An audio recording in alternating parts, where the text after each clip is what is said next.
呢一條為咗高鐵站而開辦嘅接駁巴士，竟然絕大部分嘅乘客都唔關高鐵事嘅喎。往返西九龍站至上水嘅 W3，途經沙田同埋大埔。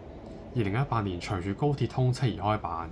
最初喺新界咧，淨係停靠沙田站啦、大埔廣福村同埋上水總站嘅，完全真係為咗咧喺3個新市鎮嘅大站接載啲乘客去高鐵站嘅喎。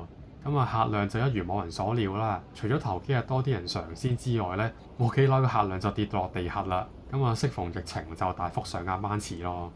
因為狀況太過惡劣咧，所以先後就喺各區增設車站啦。2019年喺北區要經咗百和路，2021年再喺大埔加停咗太和村同埋超級城，2022年再喺九龍嗰邊再兜埋大角咀啦。雖然就加咗唔少站嘅，不過大致上咧仍然係順路同埋直接嘅。不經不覺就成為咗一條方便往返沙田、大埔同埋北區嘅新路線啦。覆蓋咗一啲冇火車嘅區域啦，因為就腳啊，所以就越嚟越受歡迎啦。近日咧就非正式咁樣將星期1至5嘅日間加翻到去20分鐘一班。咁啊，當日去睇過咧，拍攝當日就係平日嚟嘅。平日嘅3點幾喺沙田火車站見到啦，來回方向都係大概上落咗10幾人啦。而根據過往嘅經驗咧，一出九龍嘅乘客其實8、9成都係大角咀落咗車㗎啦，人氣明顯就旺咗唔少嘅。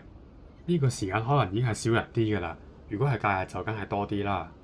我哋都覺得其實唔使拘泥於係唔係高鐵客量嘅高峰期先至加班嘅，因為平日加班咧一樣有唔少本地嘅乘客打。不過都要循例講一講啦，上水嘅尾班車開5點啊，真係太早啦，冇理由疫情過咗咁耐都未回復翻正常嘅服務時間㗎嘛，至少都應該開翻繁忙時間嚟到方便本地嘅乘客啦。